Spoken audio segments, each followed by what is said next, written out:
자, 안녕하세요. 복수형 카페 여러분. 자, 오늘은 저번 시간에 이어가지고 5대 19 관련된 내용을 이제 진행을 해볼게요.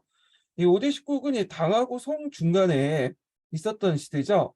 예, 약 10세기 중엽 때 50년 동안 있었던 시기인데, 보통 이제 그 5대, 중앙에 5개의 중원국가와 그 다음에 지방 10개의 국가로 구성이 됐죠. 예. 그럼 이제 보통 이제 넘어가기 전에 5대 19국이 어떤 순서로 이제 발전됐는가를 좀 개관한 다음에 자세한 내용을 좀 볼게요. 자, 여기 보충 자료에 보면 294페이지 잠깐 볼게요. 보통 이 중앙에 5대가 있고 지방에 19가 있는데, 5대는 이제 우리가 알고 있는 이제 강북 지역을 얘기하죠. 예. 그래서 이제 여기 중앙의 5대가 정통 왕조예요. 중국 역사상 정통 왕조로 보고 있죠. 예. 자, 그래서 이제 그 이유는 5대가 이제 명의상이나마 당을 이어받았고 소원을 이렇게 계승됐기 때문에 그런 거고요. 그리고 이제 그 밑에 이제 지방의 식국들 중에 호량이나 호당으로 모두 책봉받은 나라들이 있었거든요. 그래서 여기를 이제 정통으로 보고 있죠. 그래서 이제 순서를 보면 뭐 순서 그렇게 나오라고까지는 안 같은데 일단 안겨두면 괜찮죠. 호량, 후당, 후진, 후한, 후주 이게 5개 주요. 5개 국가죠. 그래서 여기 보면 랑, 당, 진, 한, 주인데 후는 여러분도 알다시피 뒤에 이제 동일한 국가들, 전후국 동일한 국가들 있기 때문에 이제 후를 붙였죠. 전 앞에. 그래갖고 이제 했던 건데 자, 여기가 정통 왕조고요. 그 다음에 이제 지방의 식국이 있어요. 대부분 이제 지방 식국들은 강남에 위치하고 있어요. 예. 그래서 여기 강남에 위치해 있고 다만 이제 여기 북한이라고 있죠. 우리가 이제 생각하는 그 북한이 아니라 여기 북한은 여기 지도에 보시면 알겠지만 이쪽 거당하고 요하고 국경에 있었던 그 나라예요. 근데 이 진앙을 수도하는 이 북한은 정식 국가로 좀 보긴 그래. 왜냐면 그 요의 계례 정권 정도 이렇게 보고 있거든요.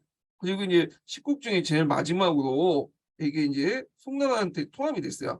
그러니까 태조 때가 아니라 그 동생이었던 태종 때 통합이 됐죠. 자, 그리고 나머지 나라는 거의 대부분 이제 뭐냐면 그 강남에 있었던 나라고요.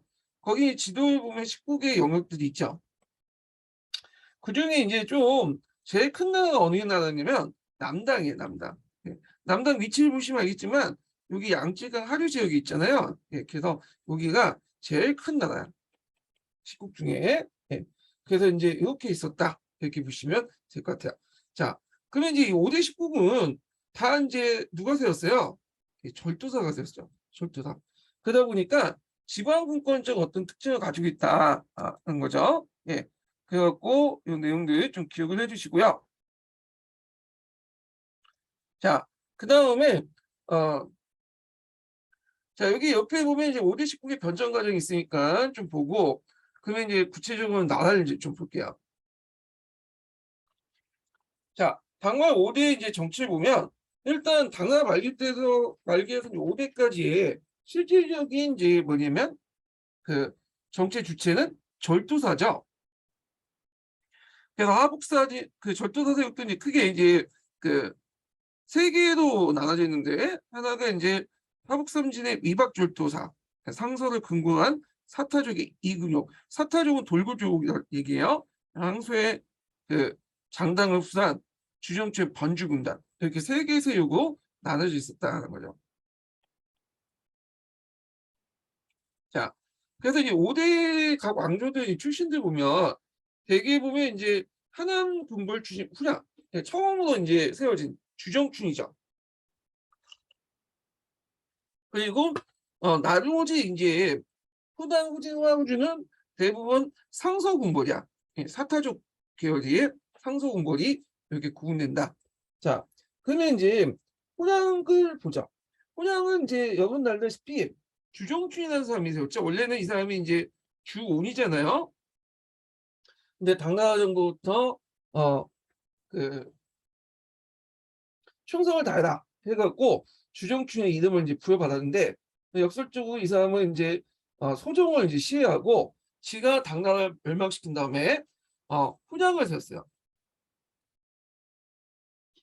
그리고 어디로 이제 수도를 옮겼냐면 번주로 수도도 옮겼죠. 번주는 어디냐면 여기가 오늘날 이제 뒤에 우리가 이제 개봉 있죠.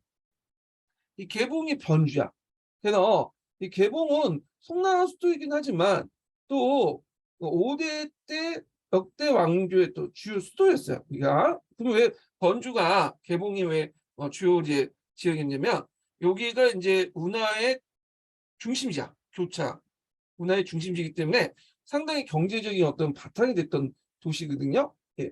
그래갖고 이제 있는데 그래서 이제 이런 걸 좀 기억을 해두시고 원래 이제 이 주정춘하고 상대했던 인물은 이군용이라는 애인데 일단 1차전을 올 때 이제 주정춘이 이겼죠. 예, 나라 세웠으니까. 그래서 이제 번주 수도 옮긴 것은 수도 이동이 경제의 주안점을 뒀다. 그래서 의미가 있고요. 그 다음에 이제 다음 나라가 후당이에요. 예. 후당을 누가 세웠냐면 앞에서 이제 그 주정춘하고 대립했던 인물이 이군용이죠. 근데 이군용의 아들이 누구냐면 이종욱이야. 예. 그 이종욱이 그 당시 다른 세력이었던 위박군벌과 합세해서 후량을 멸망시키고 악양에 후당을 건국을 해요. 그래서 이제 요때부터는 후당 후진 쭉 요때부터는 주로 상서 군벌지 이제 뭐냐면 나라였어요. 예. 그래서 이제 하북 지역에 3대 군벌이 다 통일됐다. 앞에 이제 하북삼 진하고 상서 군벌하고 그 다음에 또 번주 군벌 분단이 통합이 됐고요. 자, 후당 이렇게 있고 그 다음에 이제 후진이죠. 후진은 이제 누구냐면 누가 세웠냐면 석경당이라는 사람이 있었어. 석경당은 원래 후당의 절도사였는데 이 사람이 반란을 일으켰어요. 예, 이 사람이 진양 절도사였거든요. 그때 이제 자기심이 안 되니까 거란에 이제 뭐냐면 원조를 요청하죠. 예, 그때 거란을 이제 지배했던 그 왕이 태종이었어. 거란 태종. 자, 그러니까 이제 권한 태종은 그 뭐냐면 석경당을 지원하기 위해서 군대를 파견해갖고 결국에는 이 사람이 이제 뭐냐면 후진을 세우자. 후진을. 예. 그래갖고 이제 즉위가 돼요. 예. 근데 이제 세상에 공짜가 없다고 이 권한의 도움을 받았기 때문에 이 사람은 이제 어느 땅을 떼주냐면 연운 16주를 하장을 하고요. 그다음에 매년의 공납 약속을 대가로 왜냐면 고려의 군사원주를 받았죠. 여기에서 좀 눈여겨볼 게 연운 16주야. 연운 16주는 오늘날 어디 있는 거냐? 북경 부근에 있는 땅이죠. 북경. 그래서 여기 북경이 있으면 그 북경 주변의 땅을 연운 16주라고 해요.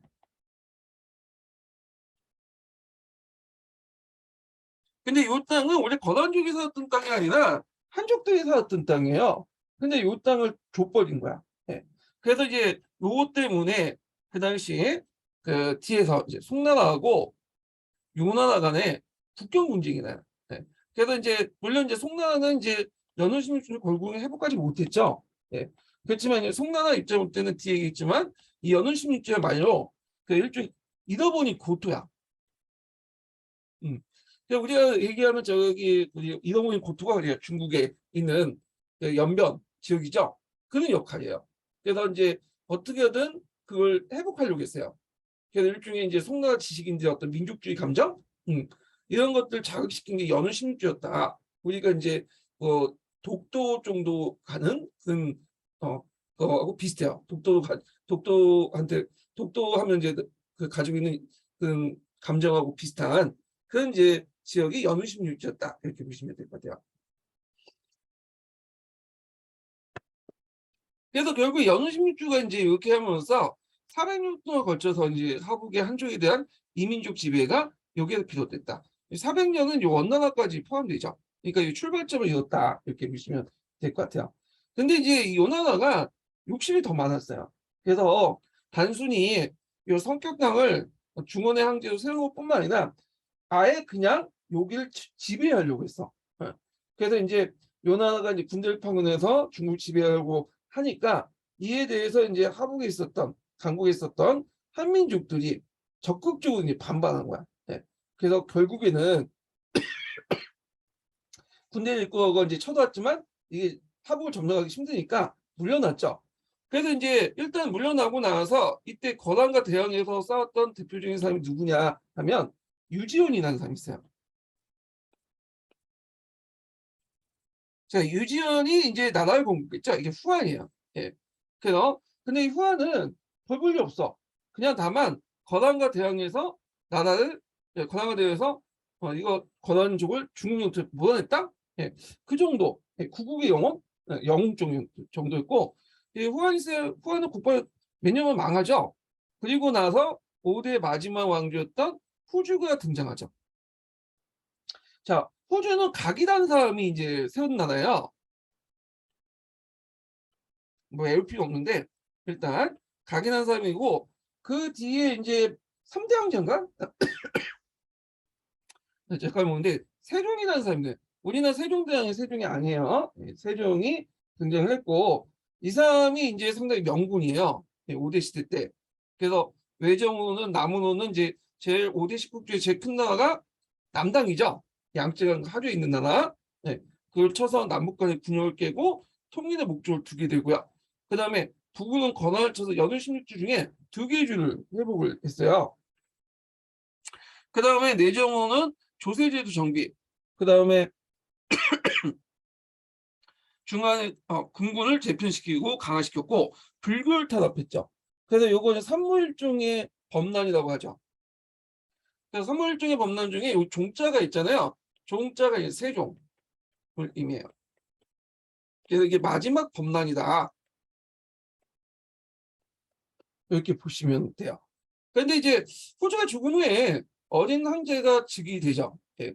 그 공제인데 공제 때 이제 너무 어린 황제가 즉위 되고 안으로는 이제 밖으로는 이제 권한 쪽이 막 쳐들어오니까 이 절도사들이 이제 불안한 거야. 그래갖고 좀 그때 덕막이 있는 이제 누구를 내세우면 조광윤을 내세우죠. 그래서 이 사람이 이제 진교육이 돼서 그 부하장수에게 등 떠밀려 가지고 결국에는 황제가 됐어요. 네. 그래서 이제 공제로부터 양해를 받았는데 이게 뭐라고 하냐면 진교육의 번이라고 해요. 그래서 이걸 통해서 이제 이 사람이 성남 황제가 되었다 이렇게 보시면 될 것 같아요. 자, 강남 19국 같은 경우에는 이제 사관학교에서 뭐 부국강명체, 농업장려, 대무역 같은 것들이 활발했고 그 다음에 이제 이것이 강남이 어느 정도 이대에 의해서 엄밀히 말하면 19국이 아니죠. 9국이죠. 왜냐면 북한은 이제 그 강북 지역에 있으니까 하여튼 이 강남 9국이 이런 정책 때문에 나중에 이제 강남이 더욱 개발이 됐고 결국에는 송나라의 경제적 어떤 뒷받침이 됐다. 이렇게 좀 보시면 될 것 같아요. 그 다음에 강남이 또 지방 문화가 이제 또 발달됐다.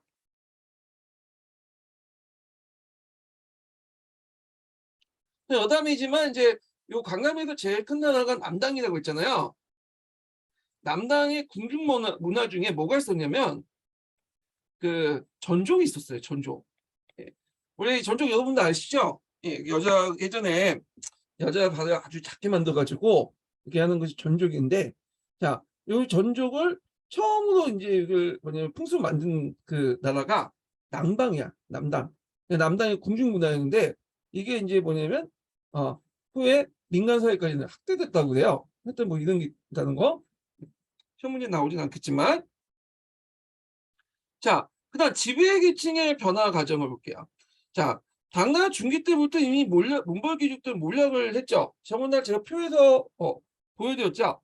이게 점점 몰락하고 대신에 지방에 있었던 신흥사대부들이 절도사와 짝짝꿍 해가지고 결국에는 이제 뭐냐면 성장을 하게 되죠. 이게 이제 형세호야. 특히 문벌 귀족들 몰락시킨 그 결정적인 계기는 그 당시 절도사들이죠. 예. 그 절도사들이 지방에 군림하면서 반독립적 세워가지고 문벌 귀족들 제거시켜 나가는데 이거는 좀 약간 그래. 예. 이거는 여기다 적어놨긴 했는데 절도사 세대에서 문벌 귀족 세대 제거를 했지만 문벌 귀족이라는 것 자체가 지방에 있지 않아요. 얘네들이 중앙에 있는 세력들이야. 중앙. 그러니까 절도사들이 이제 막 당나라 말기 때 중앙에 남아있던 문벌 귀족 세력을 제거한 거지 지방에서 뭐 이들이 있는 문벌귀족 세력을 제거한 게 아니죠. 지방에 있으면 호족이죠. 예전에도 얘기했지만 그 당시 대표적인 문벌귀족들이 상동귀족들이죠. 상동귀족들은 당나라 초기 때는 지방에 살았지만 실질적으로 이제 과거제도가 되면서 증명되면서 대부분 다 장안으로 살고 있어요. 장안 부근에. 그렇기 때문에 이건 좀 맞진 않은데 일단 문벌귀족들이 몰락했고 지방에 그 자리를 이제 채웠던 게 형세호인데 예전에도 한번 얘기한 것처럼 당대 귀족들이 소유한 대토지를 사유하면서 새로운 장원체제를 개표시켰다는 거. 그다음 몰락한 소농민들을 그들의 장원에 투입해서 지주노제나 새로운 생산체를 구축했고 그래서 당나라 정부가 이제 이 몰락한 소농민들이 이 형세호 밑으로 들어가니까 얘네들을 좀 파악하기 위해서 실시했던 정책이 가도 정책이죠. 그래서 가도 정책이 실시되면서 이제 그 신흥 지주들이 상당히 그거에 대해 불만을 느꼈다. 이런 것들 예전에 얘기했어요. 자, 그들의 자제는 과거제를 통해서 단임 신분을 나가기도 했고 경제적으로 대토주의 사유하는 지주를 성장하여 사회 지배계층 확고한 지를 다졌다. 요즘에 과거제를 통해서 나가는 사람도 있었어요. 근데 그 일부고 대부분은 이제 이부시에 걸리죠. 이 사람들은 신분의 한계가 있고 대부분 이 사람들이 이제 어떤 식으로 이제 하냐면 예전에도 얘기했을 거예요. 지방 서리지 주로 이제 간에 취입하는 게 아니라 니에 취입을 하거나 아니면 이제 여러 뇌물이라든지 뭐 합법적인 비합법적인 방법처럼 그 당시 이제 윤회관으로 이게 유회관이었다가 윤회관으로 이렇게 들어가죠. 그러니까 이제 풍간지고 이렇게 들어가요. 풍간지고. 그래서 이제 이런 식이었다. 그래서 하여튼 하급까지 했지만 상당히 많이 만약 지방이나 중앙에 이렇게 이제 포진되고 있었다. 이렇게 보시면 돼요. 그러니까 이들이 나중에 이제 5대를 거쳐갖고 송나라 때 들어와서 이제 가공을 통해서 중앙간지까지 올라가게 되죠. 예. 자, 그 다음에 이제 5대식의 변동이 송나라에 영향을 주죠. 그래서 5대는 정치적으로 상당히 불안정한 사회였어요. 그럼에도 불구하고 사회경제로 발전됐고 이런 것들이 나중에 이제 그 송나라 연결되는 경제 발전과 연결됐고 그 다음에 문신 관료 체제의 성장과 황제 중심 체제에 대두되는 어떤 기반이 되었다 이렇게 보시면 될 것 같아요. 예. 자, 그래서 이 내용들 파악을 해두시고요. 여기에서 이제 강남의 이제 이때 5대 시대 때 경제 사회 좀 약간 더 볼게요. 이게 좀 부족한데.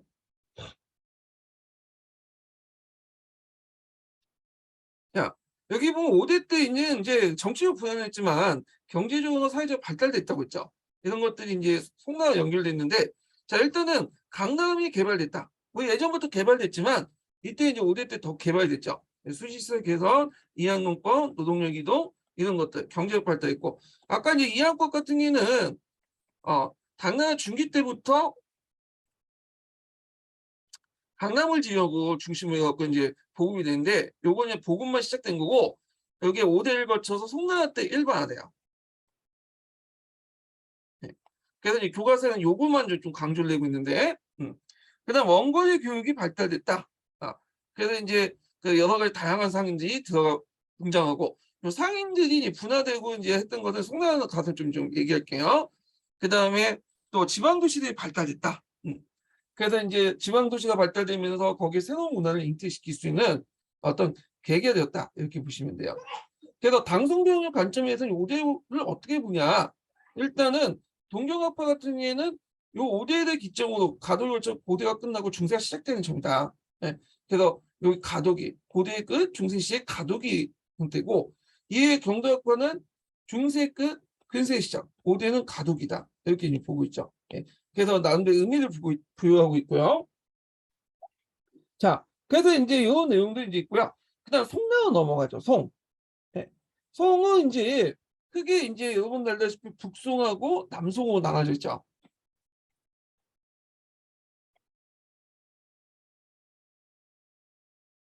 네.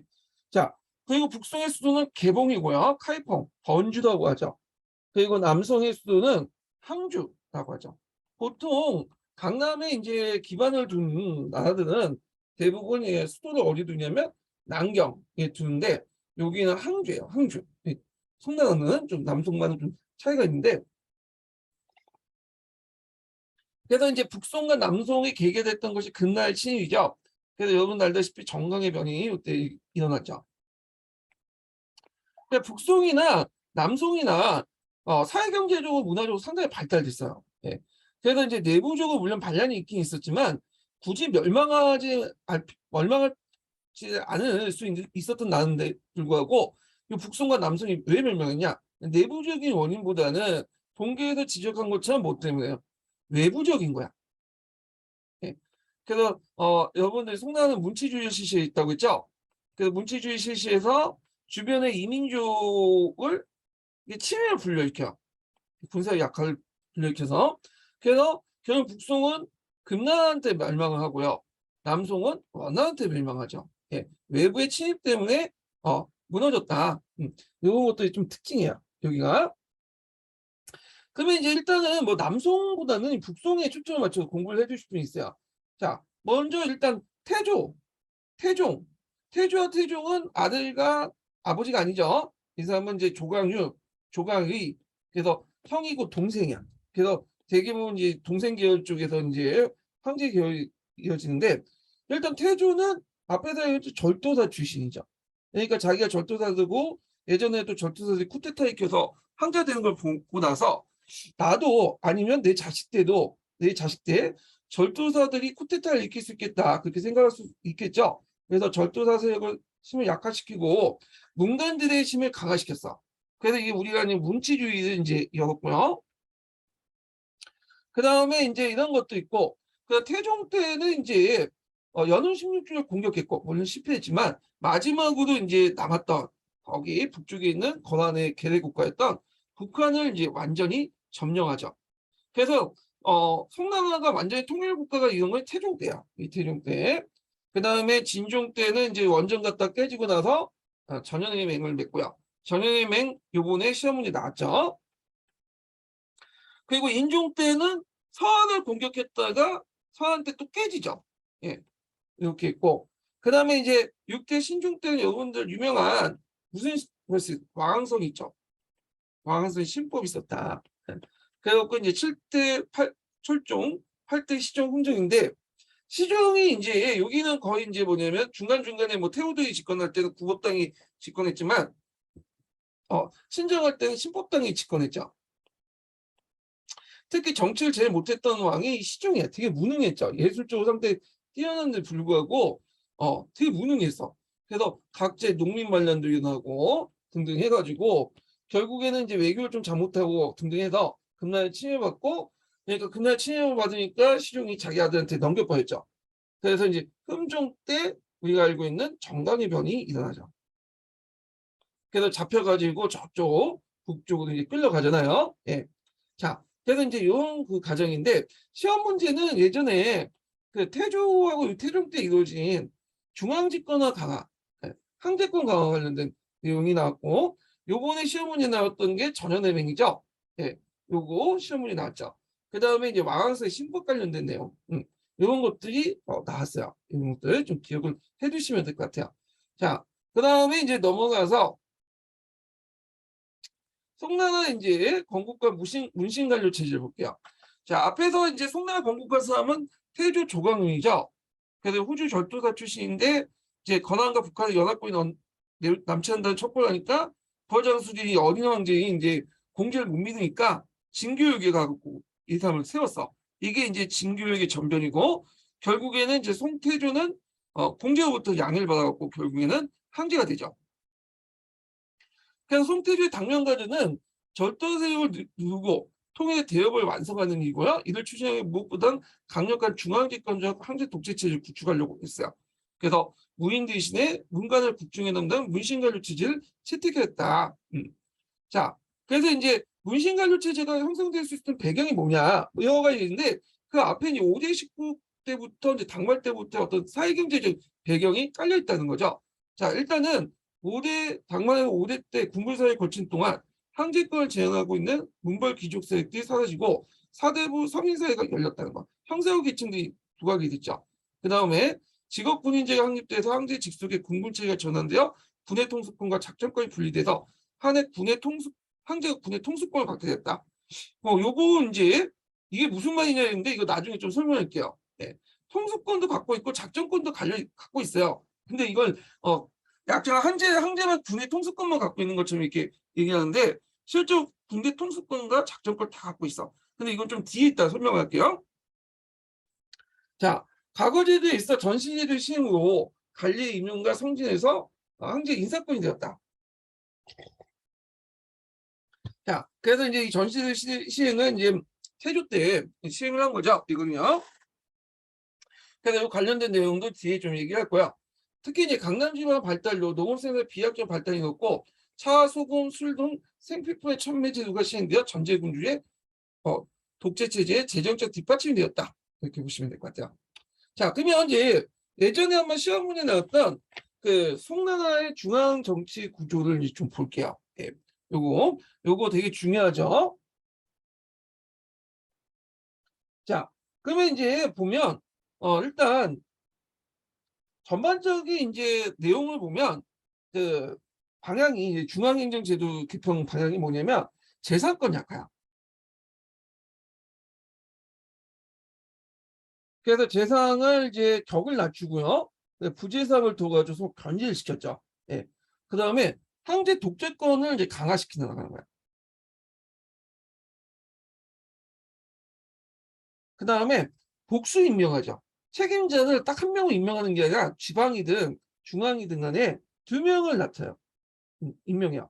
그래서 상호 견제와 감시를 하게 해요. 상호.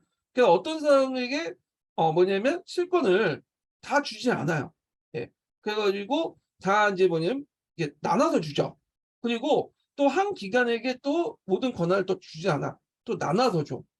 그래서 이제 어떤 식으로 운영하냐면 황제를 정점으로 해서 각종 기관들이 황제를 정점으로 해서 황제가 보고하면 황제가 이렇게 내려가는 황제를 정점에 컨트롤 타운을 형성해서 황제가 모든 걸 다 처리하는 거야. 그러다 보니까 기관과 기관끼리의 어떤 행정 네트워크가 연결돼 있지 않아. 총괄하는 역할이 좀 적어. 황제 밑에 있으면 그 밑에서 이제 이들 다 총괄하고 그걸 알면서 이제 이렇게 나눠주고 서로 연결시켜준 실무 총책임자가 있어야 되잖아요. 근데 그런 책임자가 이제 재상이 그 역할을 해야 되는데 재상의 권한이 축소되다 보니까 그 역할을 못 하는 거야. 그러다 보니까 어떤 문제점이 일어나냐. 이게 이제 행정 시스템에 뭐냐면 비합리성으로 나타나죠. 불합리성으로. 그러니까 예를 들어 갖고 이제 군대 그 군부에서 돈이 필요해. 군대에서. 근데 군대에서 근데 그걸 이제 뭐냐면 그 3사에서 그걸 이제 알아야 되는데 3사하고 이제 소통이 안 되니까 황제를 통해서만 거 이제 알아갖고 황제가 알아서 이렇게 3사를 통해서 이렇게 알려주는 형식이야. 그러니까 서로 간에 이렇게 연결되지 않으니까 이게 긴밀하게 이제 행정 처리가 안 되는 거야. 예. 그래서 이런 문제점이 일어났다는 거죠. 그래서 이런 거는 서로 간에 어떤 사람에게 권력을 주지 않고 분할시키고 서로 간에 어떤 행적인 네트워크를 끊어가지고 모든 정보와 권력을 황제에게 집중시키는 거.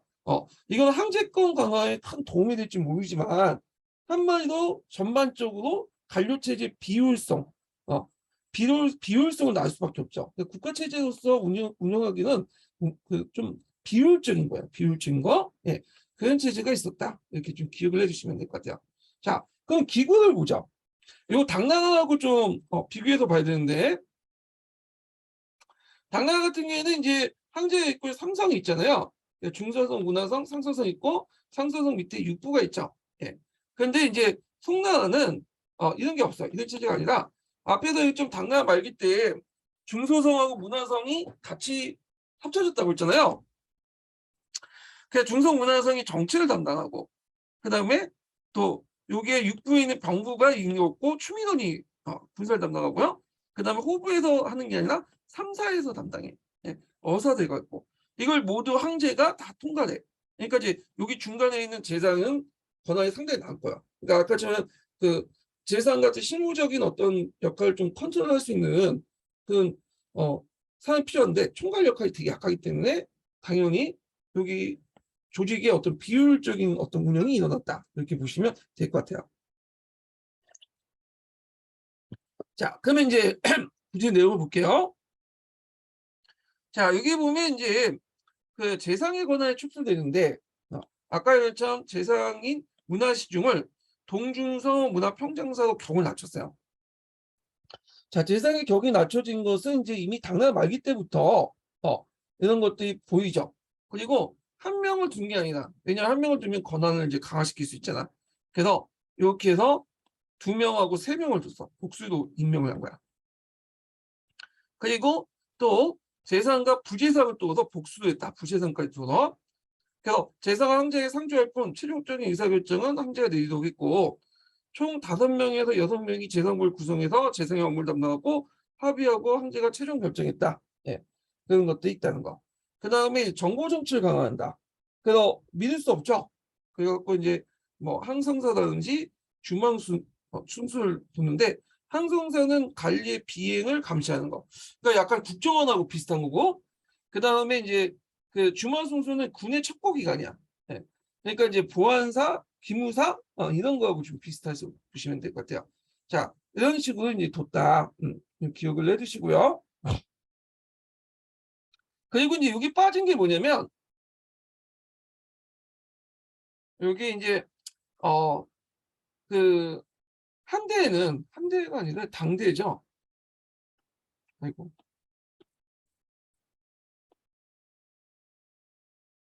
당대에는 황제가 재상만 상대했지만, 송대에는 감찰기관, 여러 관료를 상대해서 주요 정보를 듣고 직접 결정한다.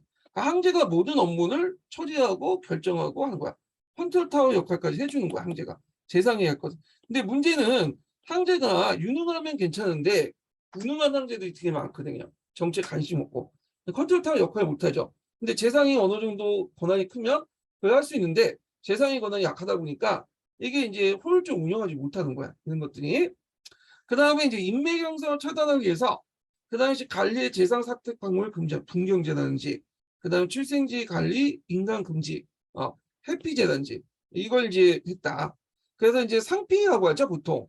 상피나 분경 같은 경우에는 고려가 조선시대 때 영향을 줘요. 그래서 이 고려가 조선시대 때 간제나 군용령이나 이런 것들 보면 송나라를 되게 모델로 해갖고 많이 만들어요. 예. 그래서 송나라 이런 간제들이 시스템 자체가 고려나 조선시대에 영향을 주고, 그 뒤에 이제 명나라 아시죠? 이 명나라 이제 그 통치시를 보면 송나라를 거의 뭐냐면 벤치마킹했어. 벤치마킹해갖고 하고 했거든요. 이건 나중에 좀 얘기할게요. 예. 자, 그 다음에 이제 여기 안 나왔지만 학사원이라는 것도 있어요. 학사원. 그래서 천재의 명을 받고 조선을 기초하는 공을 담당한 학사원이 있었다. 예. 그래서 중앙집권적 강화와 문치주의 흐름을 반영하고 있다. 이렇게 있고요. 정보정치 아까 지명에 있게 했고, 예. 이런 내용도 좀 기억을 해두시고요. 그 다음에 여기 인맥 형성 차단 관련된 내용 있죠? 예. 지방행정 제도를 볼게요. 지방행정 제도도 마찬가지야. 중앙행정 제도가 똑같아요. 왜냐면 어떤 특정한 사람이 뭐냐면 지방행정을 장악을 해버리면, 지방의 어떤 권력을 장악하면 반란을 일으킬 수 있잖아요. 그래서 이런 것도 안 되겠다 해갖고 다 나눴어, 권한을. 총 책임자를 안 두고 나눠버렸어, 지방간을. 예. 그건 좀 보죠. 지방행정 조직은 이제 예전에 당대 일반 행정 조직, 부주정과 그 다음에 여기 5대 그 군벌체제에서 형성됐던 거, 군, 진, 염. 근데 군하고 진은 이제 군사적 요충지를 얘기하죠. 그러니까 군사적 요충지가 이제 그 행정구역이 된 거야. 행정 거점이. 그래서 우리가 의정부, 동두천 뭐 이런 그 비슷하다 보시면 돼요. 염이라는 것은 그 당시에 이제 소금 전매제이기 때문에 소금을 이제 생산하고 판매하는 중심 역할, 요 지역이 이제 일종의 행정구역이 됐던 거고요. 그래서 이제 최고 행정단위는 로죠, 로. 그 밑에 부주, 감, 진, 현 이런 것들이 있었다. 이런 것들 좀 기억을 해주시고요. 예. 그래서 경제적 요청에 전원사들 배치해서 지방 재정을 감독하게 했는데, 이들은 전원사들의 관할 지역을 로라는 지방행정단위가 되었다는 거. 로주현 삼층 구조도 있고, 특수행정제도 감, 군, 진, 현. 감은 이제 염, 소금이라든지 여기 전매하는 데를 얘기하는 거예요. 이게 지방 행정단위로 바뀐 거고, 그 다음에 로는 총괄하는 장관을 두지 않았죠. 그래서 사사를 뒀어. 재정, 전운사, 군사, 안무사, 사법, 재정호. 그럼 하나가 있어야 될 거 아니야. 네. 이게 저도 이게 어딘지 몰랐고 한참 찾았거든요. 그래갖고 이제 요걸 어디에서 이제 제가 찾았냐면 거기 한국사 한번 읽다가 국편이 읽다가 요게 있더라고. 제가 예전에 적어놨는데 여긴 없네. 뭐가 있냐면 앞에서 이제 영 같은 거 있죠. 영. 여기 보면 이제 그때 전매가 되게 중요하거든요. 그러니까 차나 영 같은 거 전매를 하는 이게 경제적인 어떤 바탕이 됐기 때문에 요걸 관리하는 뭐냐면 사람이 있어요. 요게 이제 이름은 제가 까먹었는데 하여튼 이 관리하는 그 간직이 여기 사사에 속해요. 예. 그래서 간청과 거기 관리하는 사람. 예. 그래서 요게 이제 재정, 군사, 사법 외에도 염이나 차 같은 이제 전면을 관리하는 사람. 예. 여기 이렇게 관리하는 간서 이렇게 이제 보시면 될 것 같아요. 그다음 지방장관은 문신만 파견했고 지방에 그 밑에 속관들 있죠. 지방 공무원들. 이거는 또 중앙의 황제가 직접 임명했다. 지방관들을 이제 감시하기 위해서 그 당시 통판을 뒀죠. 그래서 통판을 둬가지고 그들의 비행을 황제가 보고하기 위한 기구를 설치했다는 거. 네?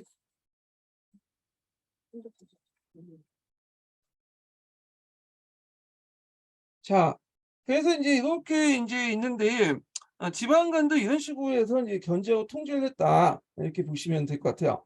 그리고 이제 여기에서 이제 좀 눈여겨볼 것이 이제 말단 행정기구인데 이 말단 행정기구가 없어가지고 여기 좀 볼게요. 말단 행정기구는 향총리예요. 그래서 이들은 이제 관이 직접 파견되는 게 아니라 그 자체에서 자치기구로서 이제 운영되고 그래서 간치 기관의 보조 기관은 역할을 했다. 그래서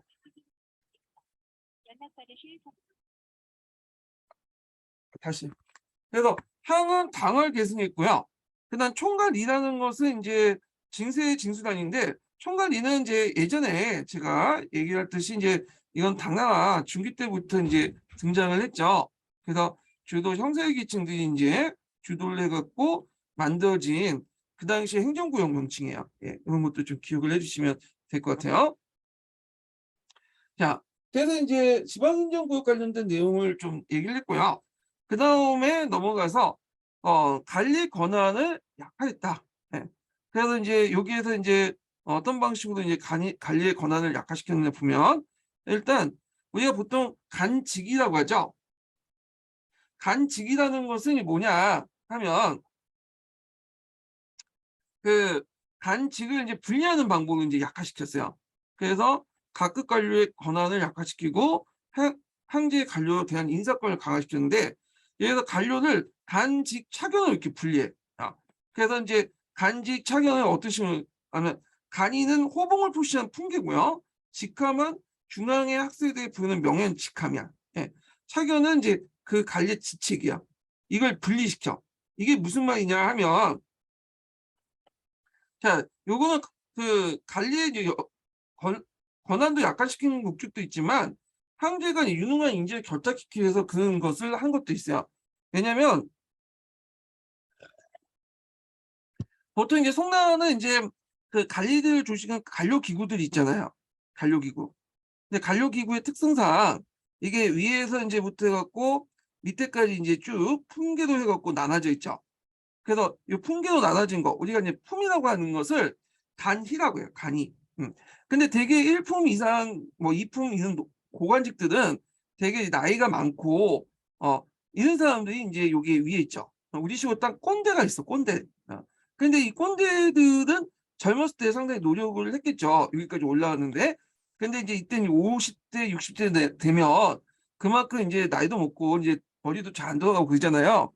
그러니까 이 사람들에게는 뭐냐면 일단 간이나 직함을 줘. 이 사람들. 그래서 월급은 두둑하게 챙겨줘요. 이 사람들.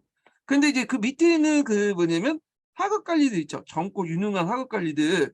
얘네들은 이제 차견을 줘요. 그래서 간이와 직함은 낮지만 관리의 지책은 높아. 실무적인 권한을 줘요. 그래서 얘네들은 돈을 주면서 우대를 해주고 실질적으로 얘들한테 실권을 주면서 황제가 얘네들 이제 인용한다. 그 황제가 이제 뭐냐면 인재를 발탁한다 보시면 될 것 같아요. 그러면 그냥 꼰대들 제끼고 얘네들 하위직 관료들 젊은 관료들 그냥 위에 올리면 되지 않냐 그렇게 하는데 이렇게 하면 관료사의 기강이 무너지고 운영이 안 돼요. 예. 그러니까 이제 이런 것들을 절충해 갖고 했다. 이렇게 좀 기억을 해주시면 될 것 같아요. 자, 그다음 군사제도를 보죠.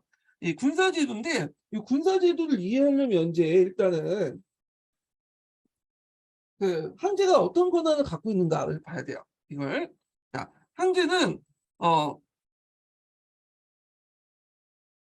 황제는 그 당시 황제는 군령권하고 군정권을 동시에 갖고 있었어요. 군령과 군령이 뭐냐? 아 잠깐 다시 쓸게요.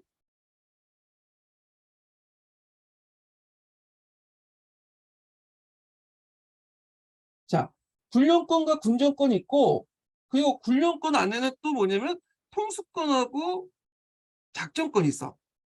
네. 일단 군정권은 뭐냐면 군대를 움직이기 위해서는 그 군인들에게 월급도 줘야 되고요. 그다음에 보급도 있어야 되고 새 군대도 뽑아야 되고 이렇게 이제 재정이나 행정 같은 것들이 필요하거든요. 그래서 이런 재정과 행정을 다 맡은 게 군정이에요. 군정.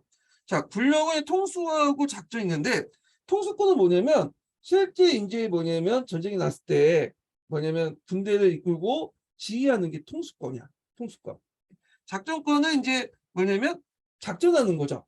작전 계획 세우고 참모진들이 모여가지고 워게임 해보고 이게 작전권을 갖고 있는 거예요. 네. 이런 것들이 이제 얘기하는데 모든 그 권한 군령권이든 군정권이 다 황제가 한테 있어요. 황제가. 근데 이제 문제는 황제가 뭐 조광조처럼 이제 뭐냐면 백정노장이거나 군대에 짬밥이 있거나 그러면 이런 것들 다 할 수가 있겠죠. 네. 근데 실질적으로는 그러지 못하죠. 뒤에 있는 황제들은 이제 궁궐만 있다 보니까 이걸 못하잖아. 그래서 이런 권한들은 직접 황제가 행사하는 게 아니라 다 위임을 시켜. 군령권도 위임시키고 군정권도 위임시키고 통수권도 위임시키고 작전권도 위임시켜. 예. 그래서 황제가 모든 걸 갖고 있지만 다 위임시키는데 문제는 한 사람한테 군령권, 통수권, 작전권, 군정권을 다 몰빵을 해주면 안 되겠죠. 얘가 또 쿠데타를 일으킬 수 있는 거 아니에요. 그러니까 이제 어떤 식으로 하냐면 다 이걸 뭐냐 나눠요. 예. 통수권, 작전권, 군정권을 다 나누고 그 다음에 이제 뭐냐면 서로 다른 사람한테 맡겨요. 네. 그러면 이제 어떤 식으로 이제 맡기냐 보면 일단 이제 뭐냐면 추민원 있죠. 여기 보면 추민원이 있어. 네. 그 추민원이 군사를 담당하는 기관인데 추민원한테 이제 뭘 위임하냐면 작전권 같은 걸 위임해요.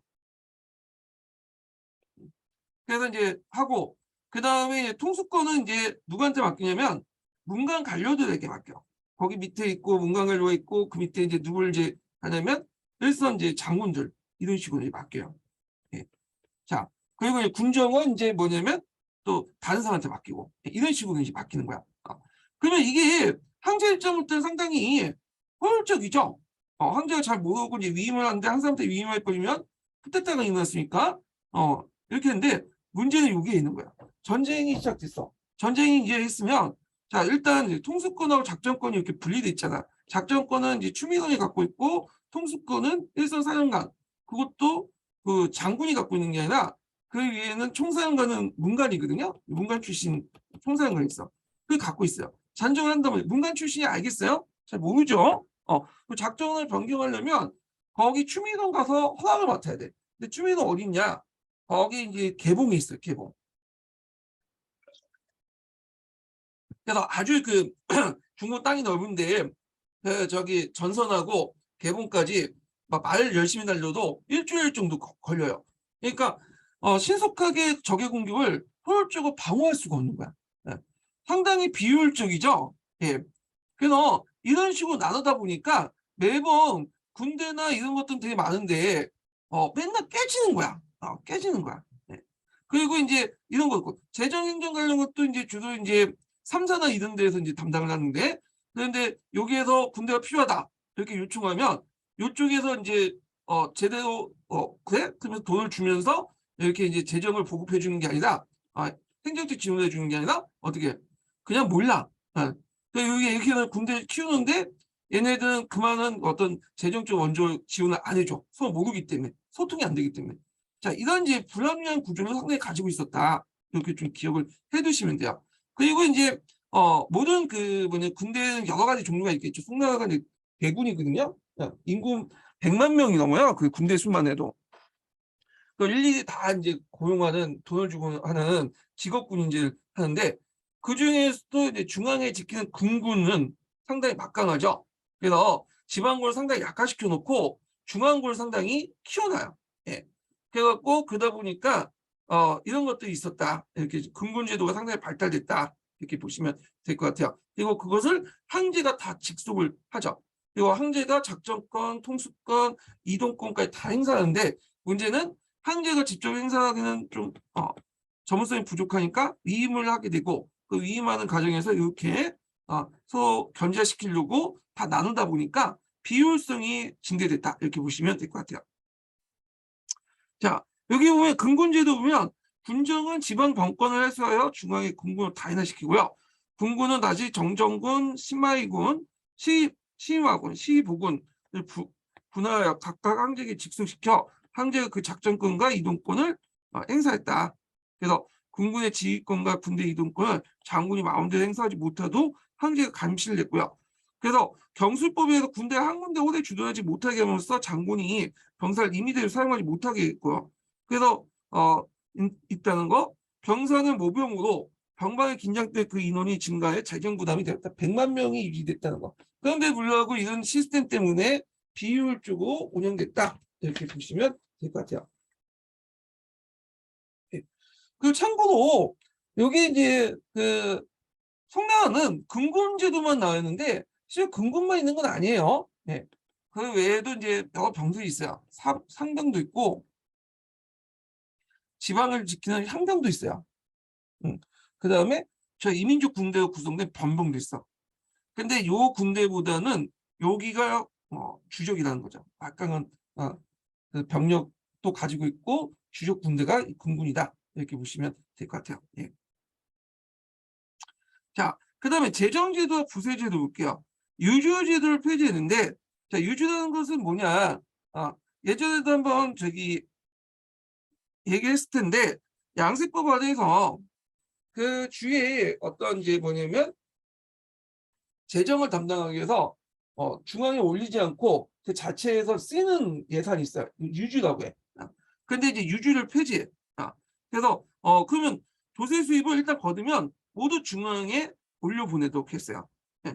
그래서 지방의 재정권을 장악했다. 그럼 지방에서는 어떻게 생각하냐?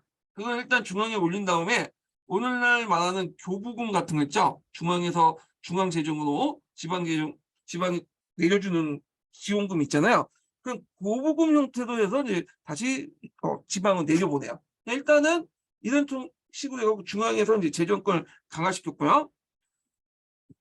그 다음에 이제 뭐 부세제도 보면 기본적으로 양세법을 이어받아서 여든 가을 두 번에 거쳐서 징사 양세체제였고요. 기본 부서는 이제 뭐 그 공존회부, 사전회부, 이거는 뭐 국가 토지나 뭐 개인 토지 뭐 이렇게 있고, 그 다음에 성곽회부, 뭐 지세 이런 것들, 그 다음 인구세, 잡세 뭐 이런 것들이 이제 있다. 그러니까 이런 것들은 다 지세고, 이거는 이제 인구세, 잡세인데 요 부분은 원래 이거는 걷는 게 아니죠. 원래는 잡세는. 근데 이제 이런 것들이 나중에 플러스 알파가 됐고, 이게 좀 이렇게 인구세라고 하지만 인두세라는 게 좋아요. 인두세. 표현이 인두세보다 인두세가 낫겠죠. 성인 남자들에게 걷는 세금인데 이건 당나라 양세법 때 처음에 폐지됐다가 또 생겼죠. 네, 이런 것들이 있었다. 뭐 이런 것들 좀 기억을 해주시면 되고요.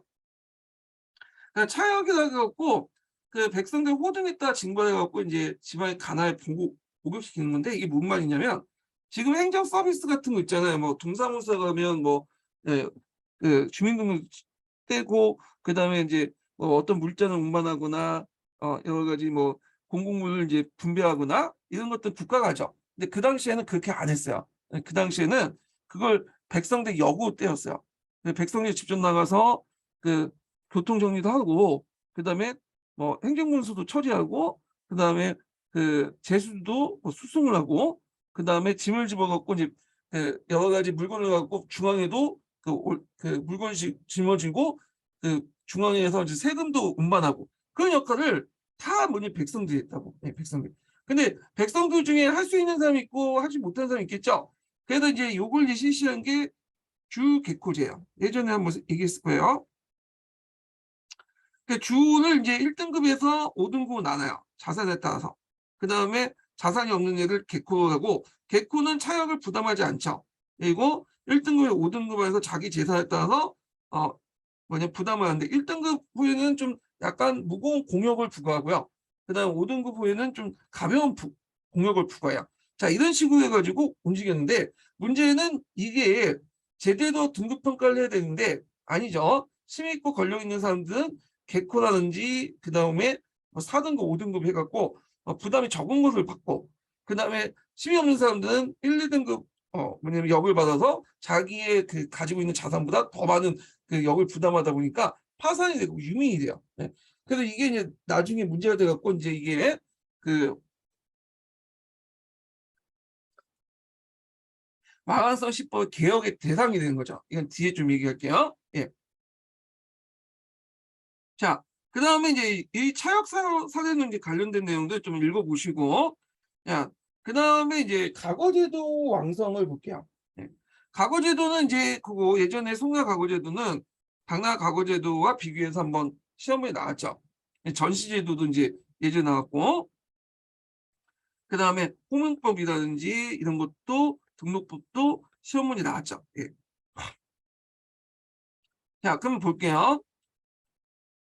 자, 당대 과거 시험은 관리 후보 자격 시험인데 반해서 송대는 관리 선발 시험이다. 그래서 당나라 과거 시험 예부에 합격하면 관리 후보 자격이 인정됐다.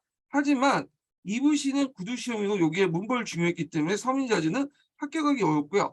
신은 그는 사대부, 그러니까 신은 사대부 형세후 계층들은 들어가기 힘들겠죠. 그리고 2부시 합격했다고 해도 발령을 받을 때까지는 기다려야 돼. 이 가문의 또 격에 따라서 발령 순수도 낮았어요. 근데 송나라 때는 이제 문벌 기준이 없다 보니까 과거 시험에 국가 합격하면 간인이 되기 때문에 이건 관리 선발 시험이다. 네. 그래서 당의 과거와는 차이가 있었다는 거. 그다음에 전시를 볼게요. 이거 예전에 한번 시험 문제 났죠. 근데 전시는 이제 그 송나라 태조 때부터 실시했어요. 네, 과거 시험 봤는데 부정부패가 많고 그러다 보니까 이제 실시를 한 건데, 자, 송대 지방에 항시 합격하면 중앙에 올라 예부에서 2차 시험을 보고 그다음에 여기에서 합격하면 3차로 항제가 친히 시험을 치는 전시를 봤다. 그래서 순서는 향시, 성시, 전시 이 구조죠.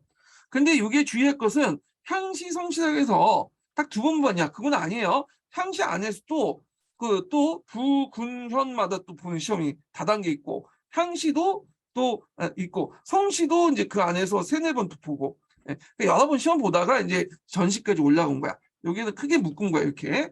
그래서 전시가 있다. 전시라는 것은 당락이 결정된 것이 아니라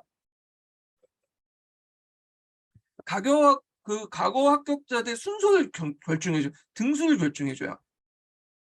대개 보면 이제 항제가 그 책문을 내요. 책문이라는 것은 논제죠. 나라일이 이러려니 너희들 생각은 어떤지 적어라 하면 쭉 적는단 말이야. 그걸 보고 항제가 이제 1등부터 해갖고 보통 이제 33등까지 이렇게 하고 1등은 이제 뭐냐면 당원급제라고 하잖아요. 그래서 이제 이런 식으로 이제 성적을 내는다. 그래서 이때 이제 이 전시제도는 어떤 효과가 있냐? 항제가 이제 당나라의 자주 문생처럼 자주가 되는 거고 문신관료는 뭐가 되는 거야? 문생이 되는 거죠. 그래서 자주 문생 관계를 이어주는 역할을 하는 거야. 그래서 이제 그, 그 문신관료는 항제에게 절대적으로 충성하는 그런 역할을 했다. 이렇게 보시면 돼요. 그래서 이렇게 하면서 정계 파벌 형성한 걸 방지해서 그 당시 당나라 시대 때 이 당파, 이 붕당의 문제를 좀 해결하려고 했는데 실질적으로 잘 안 됐죠. 전시에서는 이렇게 성성이 안 돼도 그 전에 이제 성시나 이런 항시 단계에서 이미 과거 합격자하고 그 과거 감독 간의 어떤 관계, 자주문생 관계는 계속 이어졌어요. 그래서 꼭 그렇다고 해서 여기만 전시했다가 없어졌다 이건 좀 그렇고 그 외에도 뭐 당파는 계속 있었으니까. 예. 자, 하여튼 이런 것도 있다. 그러니까 이걸 통해서 이제 뭐냐면 황제가 전시제를 통해서 관료들의 충성심을 확보하고 인사권과 성박권을 장악하려고 했다. 그래서 예전에 한번 시험문이 나왔으니까 좀 기억을 해두시고요. 그 다음에 객관성과 공정성을 보장하기 위해서 두 가지 장치, 세 가지 이제 두 가지인가요? 네. 두 가지 장치를 놓죠. 첫 번째는 시험을 부정을 방지하기 위해서 답안의 이름을 봉인하는 호명법이고요. 필적에 의해서 부정 방지를 제출한 답안을 옮겨 적는 채점 등록법이다. 그래서 관리선발의 공정성을 높였는데 호명법은 이런 거예요. 과거 답안지를 보시면 이 두루마기 형태로 있어요. 되게 커요. 거기에 이제 보면 앞에 누구 사주 단자 적고 그래서 이제 그냥 여기를 이제 뭐냐면 그 둘둘 말아. 네. 둘둘 말아가지고 뭐냐면 시드 봉화죠. 예. 그래갖고 누가 누군지 모르도록 이렇게 하는 것이 뭐냐면 호명법이고요. 그 다음에 이제 여기 보면 이제 과거 쭉 내용이 있죠. 이거를 한 사람이 채점하는 게 아니라, 그러니까 이걸 그대로 채점하는 게 아니라 여기에 이제 서리가 있어요. 서리. 그러니까 이 서리가 열심히 이걸 서기죠. 서기가 이게 열심히 적어갖고 이 적은 걸 가지고 뭐냐면 채점을 하는 거야. 예. 그런 식으로 해갖고 이제 관리선발의 공정성을 높였고요. 이런 호명법이나 등록법은 우리나라도 영향을 주죠. 우리나라도 그 호명법에 입각해서 이걸 이제 두루마기로 해갖고 이렇게 돌들 말아가지고 그 뭐냐면 봉인을 하죠. 그리고 나서 이제 있고 등록법도 이제 그 뭐 서기를 고용할 만큼 돈 안 되니까 서로 이제 교차적으로 이렇게 해갖고 채점하도록 이렇게 하는 건데 하여튼 이런 게 있었다. 공정성과 관련된 내용이 07년 기출문에 나왔어요. 이거 꼭 기억을 해두세요. 그 다음에 이제 일단 관리에 합격하면 많은 특권이 있죠. 송나라만큼의 관리에 대한 어떤 지위가 상당히 대우가 상당히 좋은 데는 없었어요. 봉급도 줬고요. 네, 봉급 당연히 주죠. 봉급도 제일 많이 줬어. 송나라 때 관리가 제일 많이 봉급을 받았다고요. 예. 그래서 이제 나중에 이제 재정 파탄의 한 원인이 봉급으로 이 관리들 월급을 많이 줬기 때문이죠. 관리도 월급을 줬기 때문에 그만큼 관리도 월급을 많이 줬기 때문에 재정 파탄의 원인이 됐는데, 자, 그 다음에 이제 간호대를 폐지했어요. 그래서 일단 송나라 관리는 합격하면 그 간호 등록을 해요. 간호로. 그래갖고 여러 가지 세금을 면제받고요. 그 다음에 그 간청에서 잡리를 동원하는 것을 하지 않아도 간청에 잡리를 동원되지 않으며 그 등등. 그래서 이제 역이라든지 그래서 세금 면제 이런 것들 했다. 그래서 많은 혜택을 줬다. 월급도 많이 받고요. 자, 근데 과거제도 문제점이 있죠. 이거 예전에 한번 07년 기출문제 때 한번, 07년 기출문제가 아니라 예전에 객관식 기출문제 좀 언급된 부분인데, 보면 과거의 급제학에서는 소요되는 경제적 부담이 엄청나기 때문에 경제력이 없는 일반 서민들의 과거 참여는 사실상 불가능했고요. 청소년 모두가 과거 시험의 준비를 위해서 온갖 노력을 다했기 때문에 학교 교육은 과거에 예속되고 과거 시험 과목 위에는 학문 발전이 불가능했다는 것. 또 지망생보다 합격자는 극히 일부분이기 때문에 과거 실패자들은 결국 사회의 나고자가 되었고, 자, 이들 중 일부는 농민 반열을 일으키고 있는데 대표적인 사람이 뭐 황소라든지 홍수정이라든지 뭐 이런 사람을 볼 수가 있겠죠. 네. 그 다음에 과거의 시행 결과 정계의 강남 출신 관료들의 비율이 높아졌다는 거. 네. 왜냐하면 강남이 이제 잘 먹고 잘 살잖아요. 그러다 보니까 공부할 수 있는 여력이 있대. 그러다 보니까 강북 출신보다는 강남 출신자들이 많았다.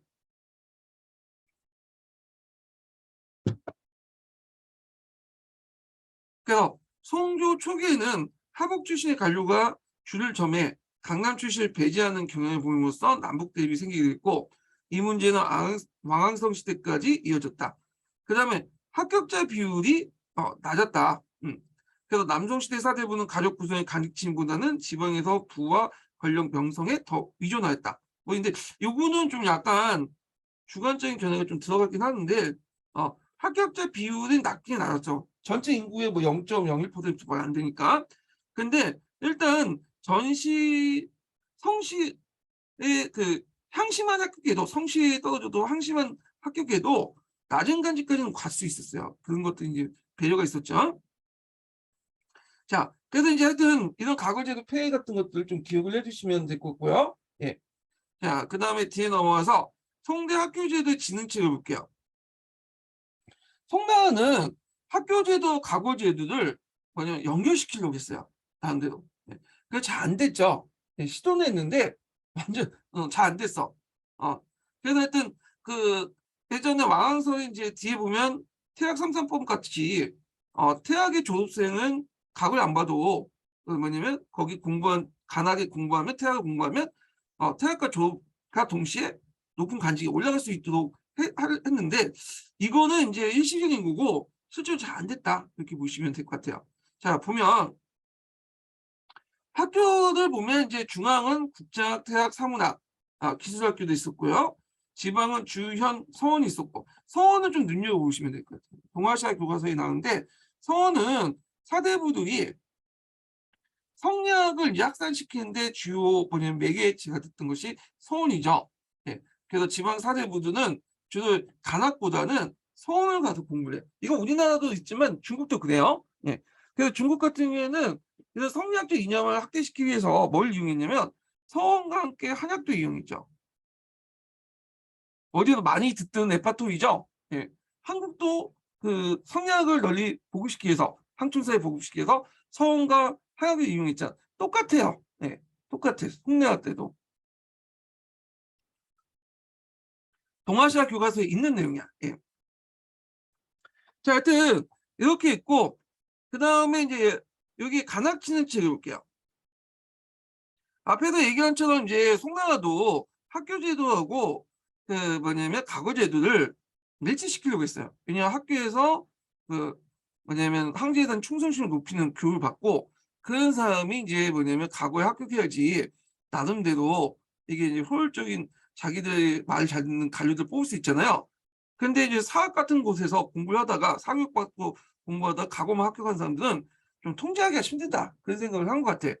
자, 하여튼 그래서 이제 여기에서 학교가 단순히 이제 뭐냐면 과거 시험만 중요해서 임시로 그냥 형식적으로 머무는 곳이고 사교육만 의존하니까 안 되겠다 해갖고 나름대로 이제 뭐냐면 개혁을 하려고 했는데 그 중에 이제 왕한석이 이제 했던 개혁이 뭐냐면 유명하죠. 태학 삼사법, 문교 진흥체 태학학충하고 태학 삼사법. 네, 태학 졸업생들은 과거를 대처한다. 네, 과거 시험 안 봐도 높은 관직에 올라갈 수 있도록 했다.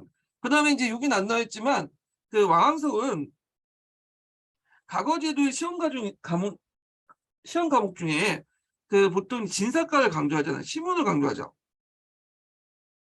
근데 시문 잘 짓는다고 해서 정치를 잘하는 게 아니잖아요. 그러다 보니까 시문보다는 유교 경전, 그러니까 명경과, 예. 그래서 유교 경전을 강조하는, 예. 경학을 강조하는 이런 과거제도를 바꾸려고 했어요. 물론 잘 안 됐지만. 자, 이렇게 태학상사법이라든지 태학상사법을 통해서 학교제도와 과거제도를 일치시키려는 그런 움직임과 그다음 경학을 강조하는 거. 자, 이런 것들은 후대에 누구한테 영향을 미치냐면 명나라한테 영향을 미치죠. 명나라의 과거제도의 롤모델이 역할을 했던 것이 이 왕왕석의 개혁, 과거제도 개혁이에요. 왕왕석의 과거제도 개혁을 통해서 태학상사법처럼 학교제도, 과거제도를 일치시키려고 했고, 그 다음에 그런 진사, 시문 위주가 아니라 경학 위주로 이제 과거 시험을 보려고 했어요. 이런 것들이 나중에 주원장에게 영향을 줬다. 명나라한테. 그래서 뒤에 있죠. 명나라 같은 경우에는 학교에 나와야지만 뭐예요? 과거 시험을 볼 수 있도록 만들죠. 완전히 학교제도하고 과거제도를 일치시켰죠. 예. 그래서 이걸 이제 보고 이제 조선이 옆에서 딱 보다가 괜찮은 것 같으니까 요걸 좀 해보려다가 안 됐죠. 예전에 한번 얘기했을 거예요. 신분제에 뭐 여러 가지 장애라든지 그래서 과거제도 운영 과정에서 이제 문제점 등등 해갖고 안 됐는데 요 자세한 내용은 제가 조선시대 때 강의했으니까 그 봐두시고요. 자, 그래서 이제 이렇게 있고, 그래서 이제 그 시종 때는 왕한설 계승에 상당히 했던 과거제를 폐지하고 태학 출신자들 관리에 등용했다. 이렇게 이제 보시면 되는데, 이 내용들 기억을 해두시고, 과거제를 완전 폐지한 건 아니에요. 과거제 비중을 줄였다고 보시는 게 나을 것 같아요. 폐지한 것보다는 과거제 비중을 줄였다. 예. 그래서 이제 있고, 자, 그래서 이제 이런 내용도 이제 있고, 동아시아 이제 그 정세의 변화와 북송 대외 관계. 자, 요거 상당히 중요하죠. 요거. 그래서 이제 뭐 금나라, 요나라, 그다음 원나라 이런 것들이 중요한데, 왜냐하면 북송이나 남송이나 이 대외 관계를 잘 못했기 때문에 망한 거잖아요. 그래서 이런 내용들이 좀 있는데, 보통 이제 그 보면 되게 이제 금나라 그 송나라하고 상대했던 나라들 보면요, 10에서 11세기 때는 요 건환족이 있었죠. 그 다음에 이제 이 건환족하고 연운 16주 때문에 문제가 생겼잖아요. 연운 16주 때문에. 그리고 12세기 때는 금나라가 있었죠. 여진족. 그 다음에 13세기 때는 그 몽골족이 있었죠. 여기 이제 중간에 이제 그 서하라에서 향구투족이 있죠. 네. 요거 그래서 이제 한번 볼게요. 예전에도 나왔고, 이게 09년 기초문제도 나왔고, 요번에도 전현의 맹이 나왔죠. 요 내용이. 첫 번째 인증번호 알려드릴게요. 첫 번째 인증번호는 88번입니다. 첫 번째 인증번호 88번입니다. 자, 여기 보면 이제 배경을 보면 송대 이제 동아시아 국제질서 변화를 보면요, 수당의 멸망, 성의 명치주의 정책과 군사의 역할을 가져와서 북방민족에게 항상 수세적 입장에서 서게 되었다. 그러니까 주변 민족의 성장을 보면 요나라가 건국됐고, 고려가 건국됐고, 서하가 건국됐고. 그래서 송나라와 요나라가 이제 대립을 했는데, 그 문제가 됐던 게 후진 때 석경당이 떼어준 연운 16대 때문에 그러죠. 그래서 송태종 때 적극적인 공세로 대립이 시작되었으나 계속된 패배로 방어태세로 전환됐다.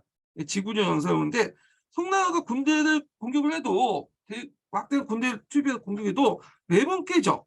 일단 송나라 군대가 자체가 힘이 약하고 쪽수가 많은 뿐이지. 그 다음에 그 군대 운영하는 시스템이 아까 얘기했죠, 되게 비효율적으로 운영한다고 했죠. 결국에는 이제 어떻게 됐냐, 진중 때요. 태종이 죽고 나서 제3대 진중 때, 그 당시 이제 그 금나라가 이제 뭐냐면 대규모 병력을 이끌고 쳐들어오기 시작해요. 예. 그러니까 이제 송 내부에서 이 놀려가지고 주전 주화파가 막 싸워. 그래서 결국에 하의를 결정하고 그 당시 회의를 이제 추진을 하게 되는데, 그래서 이제 이때 이제 요나도 그 회의를 하자는 요청을 받아들이고 결국에는 전현의 맹을 맺게 돼요. 밑에 있네. 그래갖고 이때 이제 진종하고 그 당시 누구야? 요나라는 성종. 성종은 우리하고 좀 친숙하죠. 예. 자, 그래서 이제 저희 맹인데 요번에 시험문이 나왔죠. 자, 서로 형제 맹을 맺게 돼요. 누가 송이고 누가 형이고 누가 동생일까요? 성이 형이고 그다음 요가 동생이죠. 네. 요가 동생이다. 그다음에 이제 그래서 송은 그 형이 되는 으로서 명분은 없고요. 근데 요가 이제 동생이 되는데, 보통 이제 동생이 되면 이제 얻어먹잖아요. 네, 지금도 그렇죠? 개인 간의 관계도 그런데 국가 간의 관계도 똑같아. 얘한테 그냥 그 하면 되죠. 세패를 지급해. 그래서 송은 매년마다 은 10만 냥, 비단 20만 필, 차 5만 건을 세패를 지급했다. 예. 그 다음에 이제 국경선을 부근에 무역선을 설치하죠. 요걸 이제 보통 이제 호시라고 해요. 호시. 호시, 마시 이렇게 하는데, 이렇게 하면 이제 송나라가 손해를 봐요. 솔직히 뭐 요나한테 얻을 건 별로 없잖아요. 말 외에는. 그럼에도 그 유지하는 것은 뭐냐면 평화비용이라고 보시면 돼요. 예. 그리고 나서 그 전쟁 전의 상태로 국경선을 유지한다. 그래서 이만은 뭐 요의 연운 16주를 인정해 준 거야. 그냥 너네 땅이라는 것. 예. 그래갖고 이제 있는데 결국에는 이제 이 조약을 통해 맹약을 통해서 거의 100년 동안 완전 평화 관계를 유지했다. 이렇게 보시면 될 것 같아요. 그래서 이제 전연의 맹약 이후에 군사적 행보를 보면 요의 군사력이 두려워서 연운 16주를 포기했고 그 다음에 또 건한도 자체의 문제 때문에 결국에 군사 행동을 자제했다. 예. 그런데 이제 이때 이제 건한의 이제 행동을 보면 송을 치기 전에 꼭 이제 누굴 건졌죠? 고려를 쳤잖아요. 세 번에 걸쳐서 쳤잖아. 후방을 안정화시키려고. 그래서 우리나라에서는 어떤 식으로 해석하냐? 이때 고려하고 송나와 건한이 전현의 맹 전후에 갖고 삼각군영을 이뤘다. 그 중요한 역할 고려가 했다. 고려가 그 송하고 건한의 어떤 심의 균형점을 이뤘다. 그래서 건한이 고려를 완전히 정복하지 못하고 매번 파니까 결국에는 송나하고 합의를 맞췄다. 그런 식으로 얘기를 하더라고요. 그래서 우리 고려의 어떤 가치를 높여주는 국뽕 같은 그 얘기를 하는데 중국사에서는 그게 적혀 있지 않아요. 예.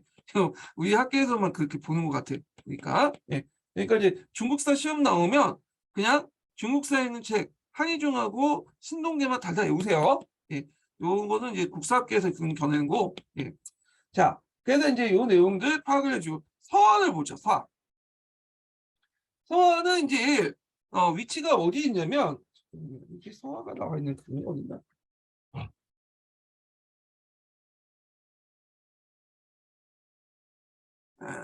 쭉 있으면 이게 제가 예전에 지도를 여기다 집어넣는데 여기 있네. 아틀란타 중국사에 있는 지도거든요. 여기 있어. 네.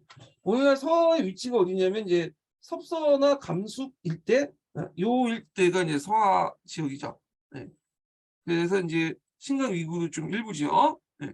여기 딱 보시면 알겠지만 실크로드 약간 중간에 딱 있죠. 그래서 동서교통이 딱 중간에 있기 때문에 중개무역이 상당히 발달됐던 국가예요. 예. 원래는 이제 그 당나라의 일때는 여기 당나라 정부에 예속돼 있다가 홍나라가 문치주의가 시작되면서 독립해 나와버렸죠. 이원호 때 이제 독립해 나왔잖아요. 예. 그래서 요와 연맹해서 소를 압박하고 독립을 했다고 해서 독립을 선포했어. 예. 그래갖고 이제 독립이 원래 이제 명문이 이게 대야거든요. 원래 대야. 근데 중국 애들이 이제 이때 자기 기준으로 볼 때는 서쪽에 있기 때문에 이걸 대야라고 하지 않고 대야라고 하면 이게 이제 대자 미칭이잖아요. 대야? 나는 도저히 인정할 수 없죠. 그러니까 서하라고 했어. 서하. 네. 그래서 우리는 대야라고 하지 않고 서하라고 해요. 네. 중국적 기록에 그렇게 적혀있기 때문에. 네. 그렇기 때문에 일단 서하가 있는데 이런 게 되게 많아. 중국 애들이 이제 자기 주변 민족들 갖다 붙인 명칭들을 좀 약간 중국 중심으로 이제 보고 비칭이거나 좀 낮게 부는 건데 그걸 우리가 이제 그대로 쓰는 경우가 되게 많거든요. 뭐 홍로도 그렇고 이런 것들이 이제 있는데 이런 것들은 어쩔 수 없는 것 같아요. 중국 애들이 기록을 했기 때문에. 예. 자, 하여튼 이런 것들이 있다. 그래서 이제 이 서한은 자체적인 문자도 있어요. 서한 문자라고. 그런데 나중에 이제 얘기하겠지만 징기스칸이 여기를 공격하고 나서 막 직전에 죽었잖아요. 징기스칸이 서한을 이제 무너뜨리기 직전에 그때 이제 유언을 남겼죠. 서하가 계속 뭐냐면 공격하고 항복하고 또 공격하고 또 항복하고 항복을 몇 번 하고 믿을 수 없다. 이번에는 그냥 작살 내버려다 지도상으로 없애버려. 그래서 서한을 멸망시킬 때 흥경사를 멸망시킬 때 거기에 있는 사람들 싹이 다 죽여버렸어요. 예. 그래서 지도에서 완전히 지워버렸죠. 예. 그래서 지금 서하 문자가 남아있지가 않아. 남아있는 게 아니라 해석할 사람이 없어. 그 후손들이었기 때문에. 그래서 서한은 독자적인 문자를 만들었지만 서한 문자를 해석하는 사람은 없어요. 그러다 보니까 중국이나 다른 나라의 기록에 입각해서 이 서한을 역사를 알 수밖에 없어요. 좀 그러다 보니까 좀 한계가 있어. 예. 하여튼 이런 나라다 이렇게 보시면 되고요. 자, 서와 관련된 내용은 좀 쉬었다가 또 진행을 해보겠습니다. 예.